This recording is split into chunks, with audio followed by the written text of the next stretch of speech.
ಐತಿಹಾಸಿಕ ಶಬರಿ ಆಶ್ರಮಕ್ಕೆ ಬೇಕಿದೆ ಅಭಿವೃದ್ಧಿ ಭಾಗ್ಯ. ನಿರ್ಲಕ್ಷ್ಯ ಮಾಡಿದ ಜನಪ್ರತಿನಿಧಿಗಳು. ಎಸ್ ವೀಕ್ಷಕರೇ, ಇವತ್ತು ನಾವು ಹೇಳ್ತಿರೋದು ಐತಿಹಾಸಿಕ ಪೌರಾಣಿಕ ಕ್ಷೇತ್ರವಾದ ಶಬರಿ ಆಶ್ರಮದ ಸ್ಟೋರಿ. ಈ ಐತಿಹಾಸಿಕ ಶಬರಿ ಆಶ್ರಮದ ಹಿನ್ನೆಲೆ ಏನು ಅಂತ ಕೇಳ್ತೀರಾ? ಹೇಳ್ತೀವಿ ನೋಡಿ.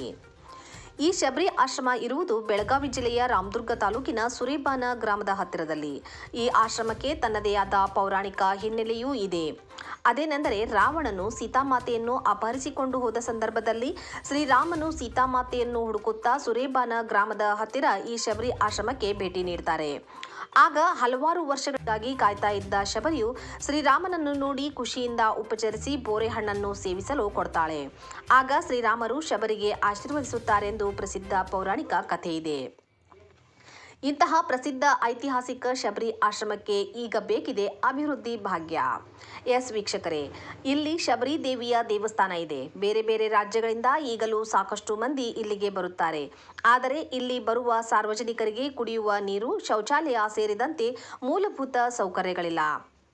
ಈ ಕುರಿತು ನಮ್ಮ ಇಂಡಿಯನ್ ಟಿವಿ ಸುದ್ದಿವಾಹಿನಿಯ ಜೊತೆ ಮಾತನಾಡಿದ ಶಬರಿ ದೇವಿ ಟ್ರಸ್ಟ್ನ ಪ್ರಧಾನ ಕಾರ್ಯದರ್ಶಿ ಅತ್ತಿನಗೌಡ ಮಲ್ಲನಗೌಡ ಪಾಟೀಲ್ ಅವರು, ಇಲ್ಲಿ ರಾಮಭಕ್ತೆ ಶಬರಿ ದೇವಿಯ ದೇವಸ್ಥಾನ ಇದೆ. ನಾನಾ ಕಡೆಯಿಂದ ಈಗಲೂ ಸಾಕಷ್ಟು ಮಂದಿ ಇಲ್ಲಿಗೆ ಬರುತ್ತಾರೆ, ಶಬರಿ ದೇವಿಯ ದರ್ಶನ ಮಾಡುತ್ತಾರೆ. ಆದರೆ ಇಲ್ಲಿ ಬರುವ ಸಾರ್ವಜನಿಕರಿಗೆ ಕುಡಿಯುವ ನೀರು, ಶೌಚಾಲಯ ಸೇರಿದಂತೆ ಮೂಲಭೂತ ಸೌಕರ್ಯಗಳೇ ಇಲ್ಲ. ಈ ಕ್ಷೇತ್ರದ ಅಭಿವೃದ್ಧಿಗಾಗಿ ಕೆಲ ವರ್ಷಗಳ ಹಿಂದೆ ಶಬರಿ ದೇವಿ ಟ್ರಸ್ಟ್ ಕಮಿಟಿಯನ್ನು ರಚಿಸಲಾಗಿದೆ. ಕ್ಷೇತ್ರದ ಅಭಿವೃದ್ಧಿಗೆ ಸರ್ಕಾರದಿಂದ ಅನುದಾನ ಬಿಡುಗಡೆಯಾದರೂ ಕೂಡ ಈವರೆಗೂ ಕ್ಷೇತ್ರ ಯಾವುದೇ ರೀತಿಯ ಅಭಿವೃದ್ಧಿ ಕಂಡಿಲ್ಲ. ಈ ಭಾಗದ ಶಾಸಕರಾಗಲಿ, ಸಂಸದರಾಗಲಿ, ಯಾವ ಜನಪ್ರತಿನಿಧಿಗಳಾಗಲಿ ಸಹ ಇದರ ಅಭಿವೃದ್ಧಿಗೆ ಶ್ರಮಿಸದೆ ನಿರ್ಲಕ್ಷ್ಯ ವಹಿಸುತ್ತಿರುವುದು ವಿಷಾದನೀಯ. ಒಟ್ಟಿನಲ್ಲಿ ಈ ಐತಿಹಾಸಿಕ ಪೌರಾಣಿಕ ಇತಿಹಾಸವುಳ್ಳ ಶಬರಿ ದೇವಿಯ ಆಶ್ರಮ ಅಭಿವೃದ್ಧಿಯಾಗಬೇಕು.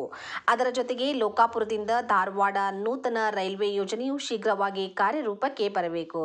ಏಕೆಂದರೆ ಬೇರೆ ಬೇರೆ ರಾಜ್ಯಗಳಿಂದ ಶಬರಿ ದೇವಿಯ ದರ್ಶನಕ್ಕೆ ಆಗಮಿಸುವ ಜನರಿಗೆ ಅನುಕೂಲವಾಗುತ್ತದೆ. ಇದರಿಂದ ಎಲ್ಲರೂ ಕಡಿಮೆ ಹಣದಲ್ಲಿ ಪ್ರಯಾಣಿಸಬಹುದು. ಅದರ ಜೊತೆಗೆ ಪ್ರಯಾಣದ ಸಮಯವೂ ಸಾಕಷ್ಟು ಕಡಿಮೆಯಾಗುತ್ತದೆ.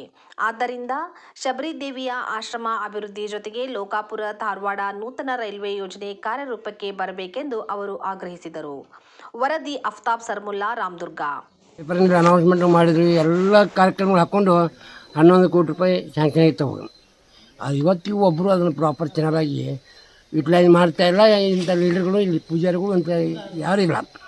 ಈಗ ಸಪೋಸ್ ಎಕ್ಸಾಂಪಲ್ ಮಾದೇವಪ್ಪನ ತೊಗೊಳ್ರಿ, ಪಟ್ಟಣ ತೊಗೊಳ್ರಿ, ಮಾದೇವಪ್ಪನ ತೊಗೊಳ್ರಿ, ಯಾರು ಏನೂ ಮಾಡಲ್ಲ.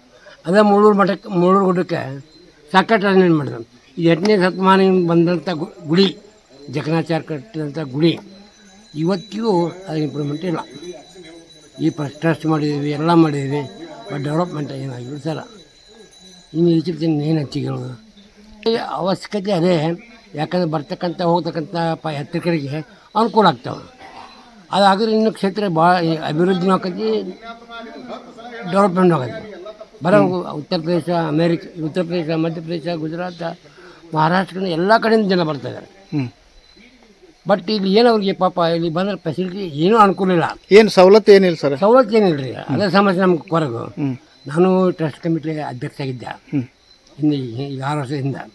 ಇವರು ಟ್ರಸ್ಟ್ ಮಾಡಿದ್ರು, ಟ್ರಸ್ಟ್ ಕಸ್ಕೊಂಡ್ರು, ಟ್ರಸ್ಟ್ನು ನಡೆಸ್ತಾರೆ. ಅವ ನಾವು ಇದ್ದ ಕಾಲಕ್ಕೆ ಪ್ರಸಾದ ಇತ್ತು, ಅದನ್ನೂ ಬಂದ್ ಮಾಡಿಬಿಟ್ರು ನಮ್ಮ ಇಲ್ಲಿ ಪೂಜಾರಿಗಳು.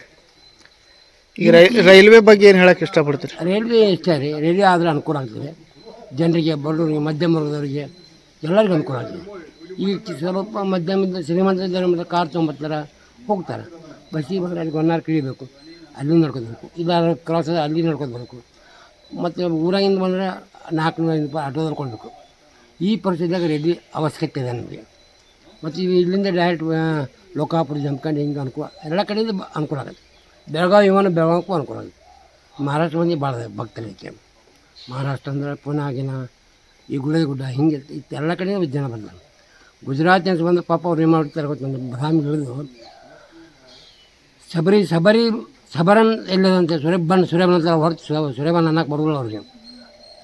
ಸುರೇಬನ್ ಅಂದ್ಕೊಂಡು ಕೇಳ್ಕೊತ ಅಲ್ಲಿಂದ ಬಸ್ಸಿಗೆ ಬಂದು ಇಲ್ಲಿ ನಡ್ಕೊತ ಬರ್ತಾರೆ. ಈ ಸಮಸ್ಯೆ ಇದೆ. ರೈಲ್ವೆ ಇಲ್ಲಿಂದ ಅವ್ರಿಗೆ ಎಲ್ಲಿವರೆಗೆ ಅನುಕೂಲ ಇದೆ, ಬಾದಾಮಿ ಅಲ್ಲಿವರೆಗೆ ಅನುಕೂಲ, ಅಲ್ಲಿಂದ ಬಾಗಲಕೋಟೆ. ಬಟ್ ಈ ಗುಜರಾತಿ ಮಾರವಾಡಿ ಜನ ಏನಿದಾರಲ್ಲ, ಈ ಸಂತರು ಇದಾರಲ್ಲ, ಅವ್ರು ಅಲ್ಲಿಂದ ನಡ್ಕೊತ ಬರಬೇಕು.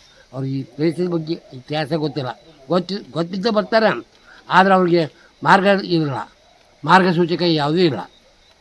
ಹೀಗಾಗಿ ಅನಾನುಕೂಲ ಭಾಳ ಇದೆ. ರೈಲ್ವೆ ಬೇಕೇ ಬೇಕು ಜನರಿಗೆ, ಬಡ ಜನರಿಗೂ ಬೇಕಾಗಿದೆ. ಮತ್ತೆಲ್ಲ ದೃಷ್ಟಿಯಿಂದ ಬಿಸ್ನೆಸ್ ಮಾಡ್ಕೊಳಕ್ಕೆ, ಮಕ್ಕಳಿಗೆ ದುಡಿಯೋಕೆ ಹೋಗೋಕೆ ಎಲ್ಲ ಅನುಕೂಲ ಆಗಿದೆ. ಇಲ್ಲಿ ಬಡ ಕುಟುಂಬ ಬಂದಿಲ್ಲ ಅಂತ ಮೇಜರ್ ಸಿಟಿ ಇಂಡಸ್ಟ್ರಿ ಯಾವುದೂ ಏನಿಲ್ಲ. ಹೀಗಿರುವಾಗ ನಮ್ಗೆ ರೈಲ್ವೆ ಅವಶ್ಯಕತೆ ಅದ ಅಂತ ನಾನು ಅಭಿಪ್ರಾಯ ನೋಡ್ರಿ. ತಮ್ಮ ಹೆಸರು? ಅಜ್ಜನಗೌಡ ಮಲ್ಲಗೌಡ ಪಾಟೀಲ, ಸಬರದೇವಿ ಟ್ರಸ್ಟ್ ಕಮಿಟಿ ಪ್ರಧಾನ ಕಾರ್ಯದರ್ಶಿ.